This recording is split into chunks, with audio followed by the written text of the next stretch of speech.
Yun.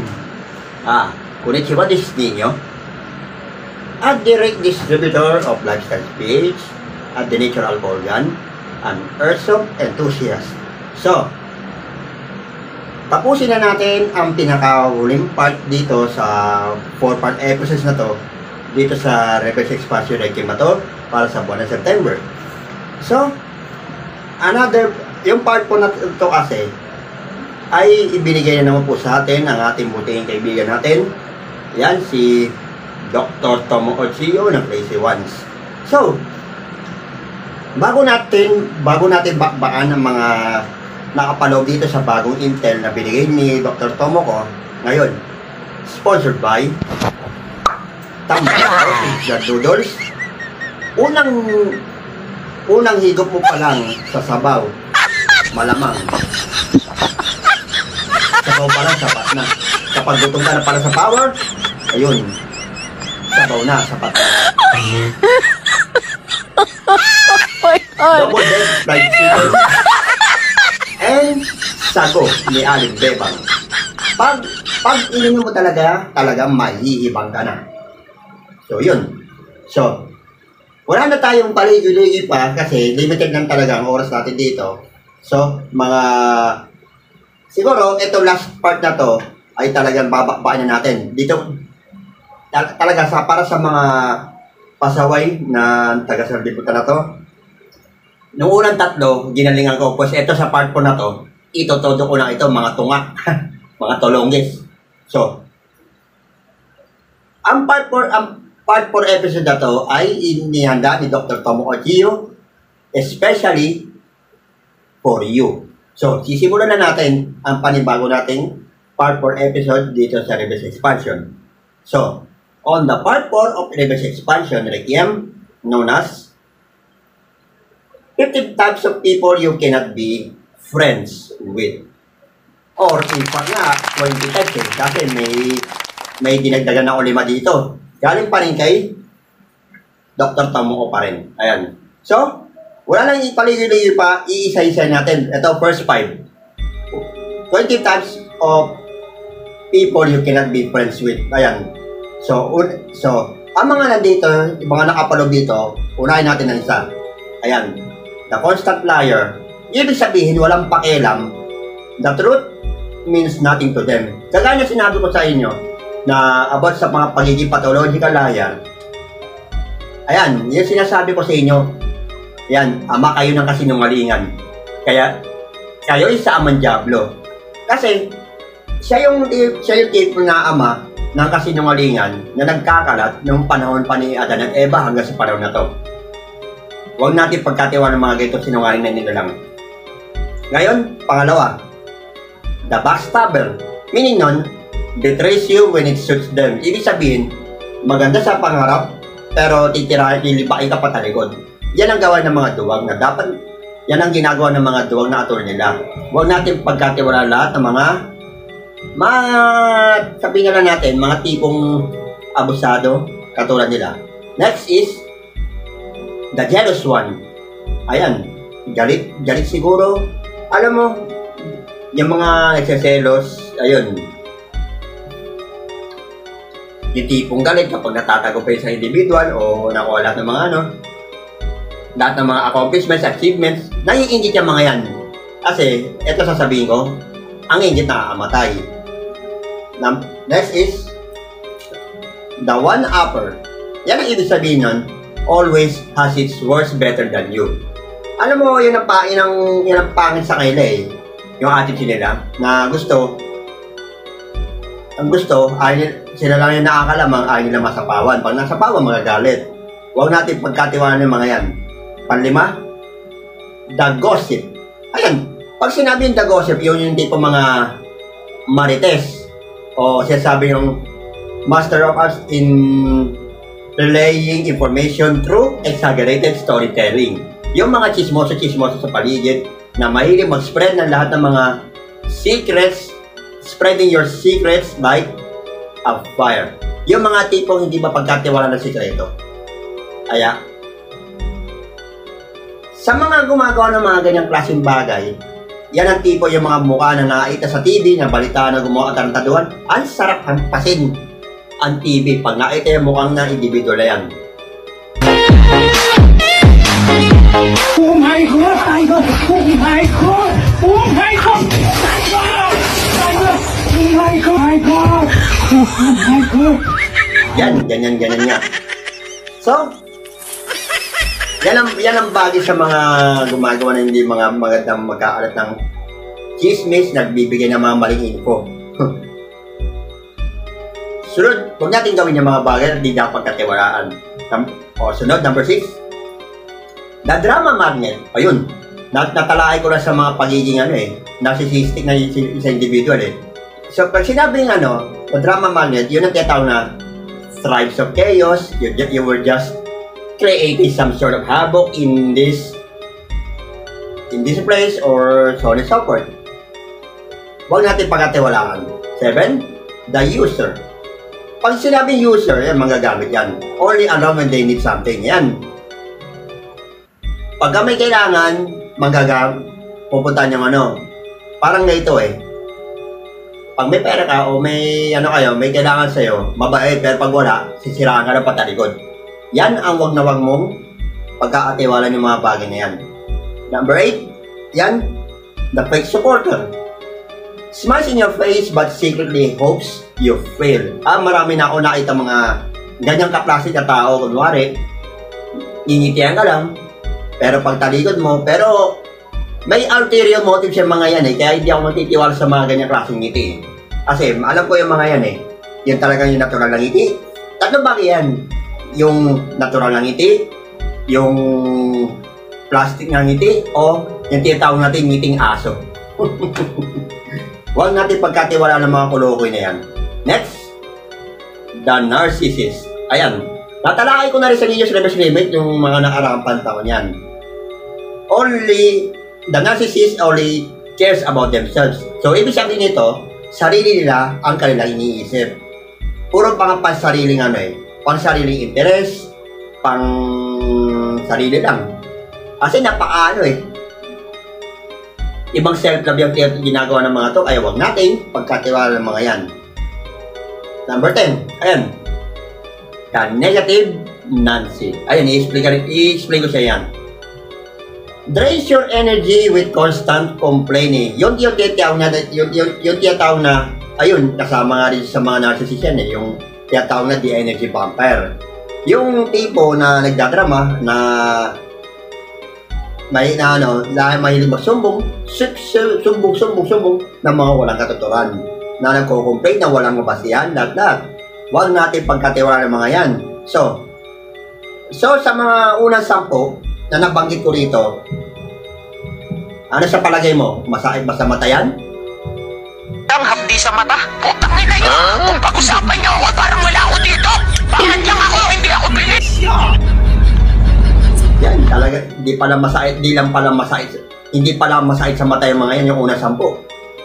Ang hapdi talaga sa mata.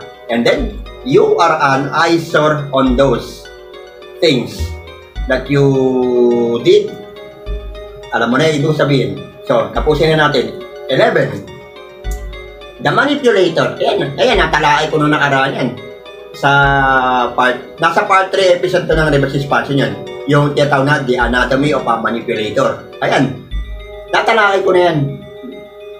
Natalakay na yan, pwede nyo panoorin yan ulit sa YouTube channel ko. So, ibig sabihin nun, the manipulator twists everything to control you. Yung ibig sabihin, gagawin nila itong mga bagay for their own ends para makontrol ang isang individual. Yun. Yan ang dapat hindi natin pagkatiwalaan yung mga manipulators na yan. Sunod, the hypocrite. Ayan. Isa rin yan sa mga pagiging narcissistic na natalaay mo sa rinig yung nakaraan. So, ibig sabihin, preaches one thing, but does another. Parang katulad ng tarantado dito yung nasa order of battle ko dito ngayon eh. Eto. Parang may magandang kanta dito. Ayan. Banal na aso, santong kabayo, pakitang tao, hi, pokrito!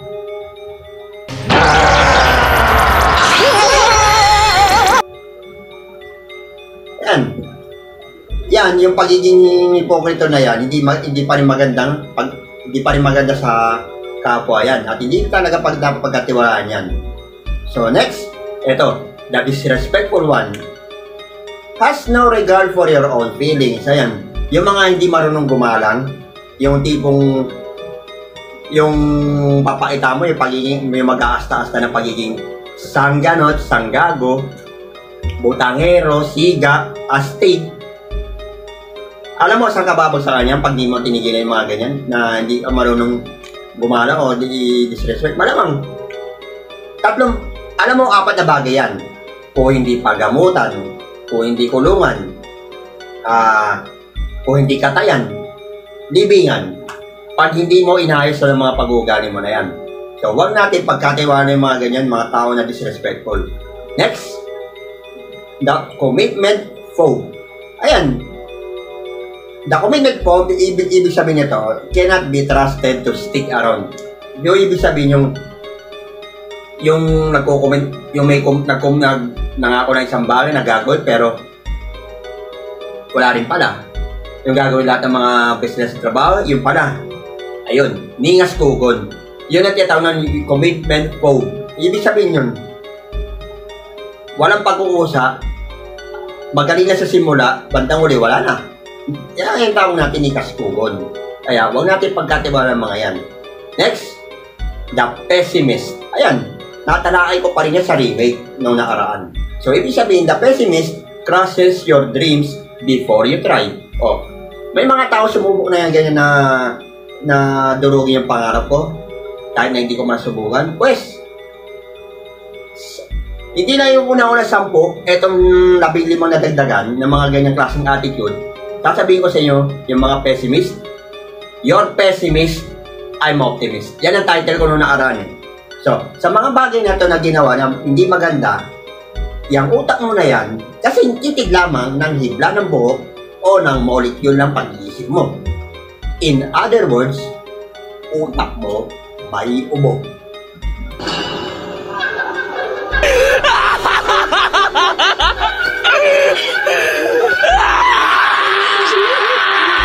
Yan. So, sa mga naunang 15 na banggit, na yung sinabi kong 15 types of people na you can be trusted, huwag nating pagkatiwalaan yung mga ganyang klaseng nilalang na ganyang na may ganyang klaseng uri ng mindset na nakapampinsala pa hindi lang sa apwa, sa neighbor, sa workplace, pati sa buong community na yan. In fact na, may humabol pa ng 5 na to eh. So, tapusin na natin hanggang sa 20. Ito. 16 is the lazy one. Ibig sabihin nun, yung mga one-tamad syndrome na ini-expect na gawin mo ang lahat. Pinapagawa. So, ibig sabihin nun, alam mo, pag sa trabaho, pag sa mga gawain bahay, pag nagtitinamad ka, araw-araw tamad, walang asenso darating sa inyo. Kaya ngayon mga ganyan na may sakit na one-tamad syndrome, ayan, hindi dapat pagkatiwalaan yan kasi tamad. Kasi hindi magkakaroon ng asenso sa buhay yan. Tapos, huwag natin pagkatiwalaan yan. So, sunod natin dito. 17 is the blamer. Bakit ka nyo? Never takes responsibility for their own actions or their own mess. Ganyan. Yung sinabi ko dati, yung mga gumawa sila ng mga kapalpakan tapos kapag nabulyaso, isisisihin yung ibang tao. Which is, hindi maganda sa panlasa ng isang individual na nabiktima ng mga ganyan. So, yung mga ganyan klaseng mindset, hindi dapat pagkakatiwalaan yan. Next, ayan, the self-victimizer. Ito, maganda to eh. The self-victimizer, ayan, always the victim, never the problem. Kaya nga ito sa mga yung mga gumagawa ng atarantado sa apwa, yung nag-chat-chat sa messenger, tapos pag banda ulit buburahin, para hindi mahuli. Kapag nabuko mo, sila papabiktim. Kaya ganyan-ganyan kayo mga taga sanlibutan na nasaksakan ng sama ng ugali. So, hindi ka dapat pagkatiwalaan sa mga ganyang attitude na yan. Next, 19 is the reckless ones. Ayan. drags you into bad decisions. Ayan, yung tinatawag natin ng mga mapupusok na mag-decision, yung pala decision sa buhay. Ayan, yun ang dapat natin iwasan ng mga ganyan. Kaya, kapag yung mga recklessness naman, mga carelessness mo, yan ang pinaka-mahigpit mong kaaway dyan. Kaya nga, huwag natin pagkatiwalaan yung mga ganyang klase nila lang.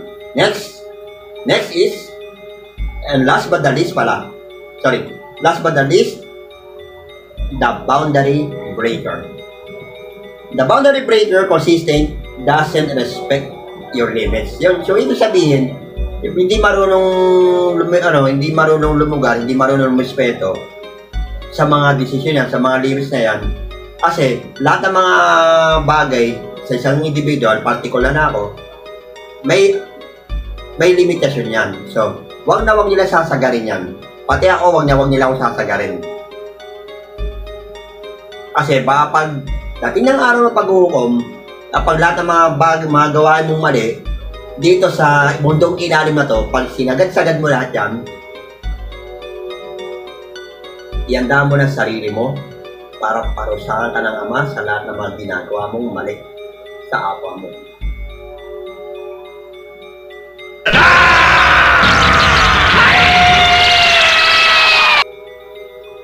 Yan.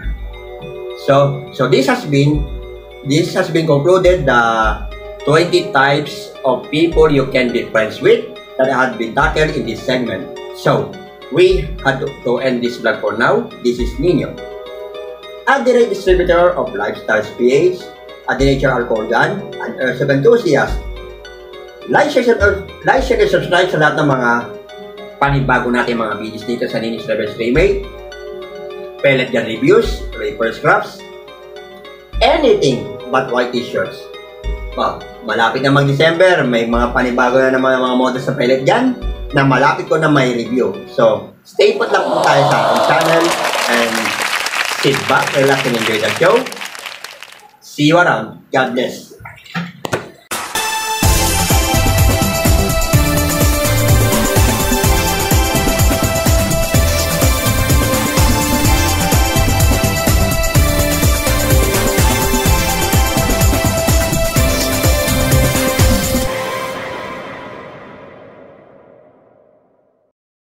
本日の動画は以上です。ヒューマンバグ大学では闇をテーマに様々な物語を展開していきます。他の動画もぜひ。